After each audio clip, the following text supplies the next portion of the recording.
नमस्कार, news nation digital के हमारे इस खास एपिसोड खबरें दुनिया की में आपका स्वागत है। मैं हूं सुमित कुमार दुबे। डोनाल्ड ट्रंप के दोबारा अमेरिकी राष्ट्रपति बनने के बाद अमेरिकी फौज ने दुनिया के किसी भी हिस्से में पहला बड़ा हमला किया है और वो हमला हुआ है यमन के उन हूती लड़ाकों के ठिकानों पर जो पिछले कई महीनों से लाल सागर में अपना झंडा बुलंद किए हुए थे।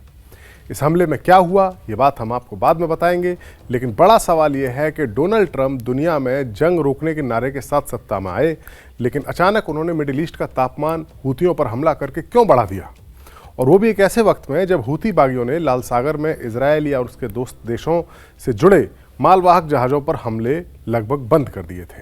तो इसका जवाब है ईरान। दरअसल अमेरिका हूतियों पर हमला करके ईरान को संदेश देना चाहता है कि वो झुक जाए और अमेरिका के साथ एक ऐसी डील कर ले जिसमें ट्रंप की जय जयकार हो जाए।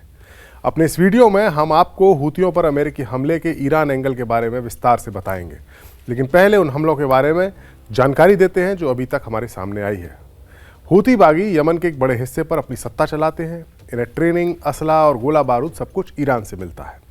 गाजा में युद्ध विराम के बाद हूतियों ने लाल सागर में हमले रोक दिए थे, लेकिन ट्रंप के आदेश के बाद यमन में इन बागियों को निशाना बनाकर अमेरिका ने हवाई हमले किए, जिसमें कम से कम 53 लोगों की मौत की खबर है और 100 लोगों के घायल होने की जानकारी है।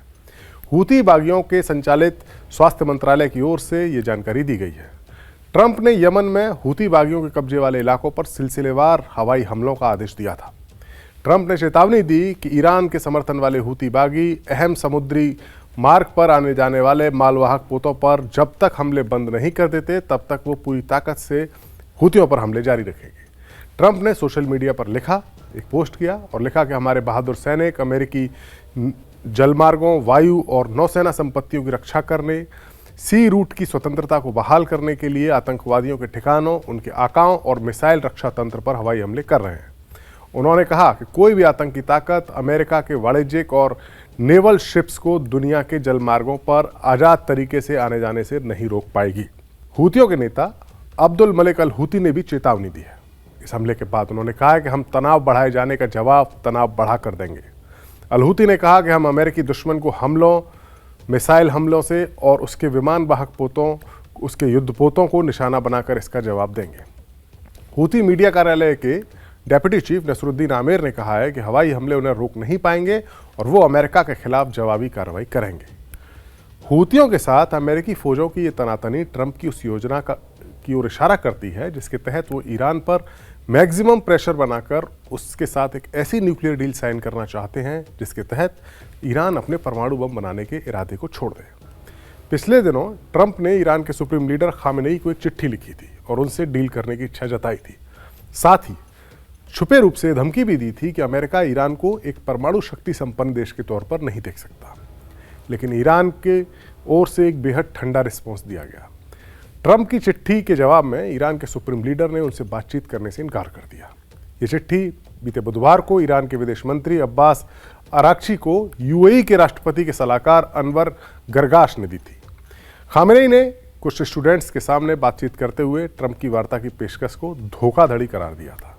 ईरान के सरकारी मीडिया के मुताबिक खामेनेई ने कहा, जब हमको पता है कि वे इसका सम्मान नहीं करेंगे तो बातचीत करने का क्या मतलब है। खामेनेई ने कहा कि ट्रंप प्रशासन से वार्ता करने का मतलब होगा ईरान पर लगाई गई पाबंदियों को और सख्त करना और देश पर दबाव बढ़ाना। दरअसल बात यह है कि ईरान पहले ही ट्रंप से धोखा खा चुका है। अमेरिका और ईरान के बीच 2015 में परमाणु समझौता हुआ था, लेकिन 2018 में जब ट्रंप राष्ट्रपति बने तो उन्होंने अमेरिका को इस समझौते से अलग कर दिया था। समझौता ये था कि ईरान पर लगी पाबंदियों को कम किया जाएगा और इसके बदले में ईरान अपने न्यूक्लियर बॉम्ब बनाने वाले प्रोग्राम को छोड़ देगा। इस समझौते के तहत ईरान ने अपनी तरफ से अपना वादा निभाया भी था, लेकिन जब ट्रंप के आने के बाद, ट्रंप के पिछले कार्यकाल में जब अमेरिका इस समझौते से पीछे हटा तो फिर ईरान ने अपना न्यूक्लियर प्रोग्राम फिर से शुरू कर दिया। मिडिल ईस्ट में ईरान और इजराइल दो ताकतवर देश हैं। दोनों देशों के बीच में दुश्मनी भी है। पिछले दिनों अक्टूबर 2023 में जब हमास ने गाजा से निकलकर इजराइल पर हमला किया था, तब से जो मिडिल ईस्ट पर तनाव शुरू हुआ है, तब दो ही मुल्क आमने सामने आए हैं, ईरान और इजराइल। इसके अलावा तो इजराइल हमास के खिलाफ गाजा में और हिजबुल्लाह के खिलाफ लेबनान में जंग लड़ रहा था, लेकिन ईरान ने सीधी टक्कर ली थी। कई और मुस्लिम देश इस इलाके के हैं, सऊदी अरब हो, यूएई हो, कतर हो, कुवैत हो, इन लोगों ने इजराइल की आलोचना की गाजा में अत्याचार करने के लिए, हमला करने के लिए, लेकिन नज़र से नज़र मिलाकर बात करने का साहस सिर्फ ईरान ने दिखाया था। 2 मौके ऐसे आए जब ईरान और इजराइल ने एक दूसरे के ऊपर हवाई हमले भी किए।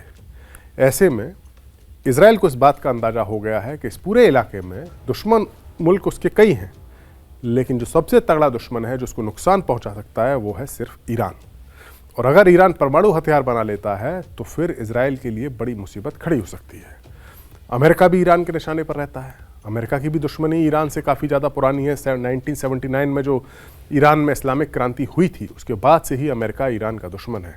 अमेरिका ऐसा कई मौके खोजने की तलाश उसमें रहता है कि किसी भी तरह से ईरान की सत्ता को बदल दिया जाए, लेकिन अभी तक अमेरिका को ऐसा मौका नहीं मिला है।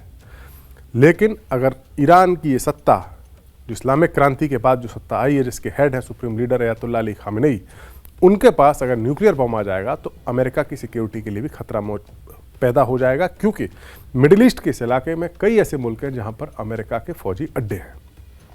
इजराइल चाहता है कि ईरान के परमाणु बम हासिल करने से पहले ही उसके उन ठिकानों को, उनकी फैक्ट्रीज को, उन प्रयोगशालाओं को नष्ट कर दिया जाए हमला करके, जहां पर वो परमाणु बम बनाने की कोशिश कर रहा है।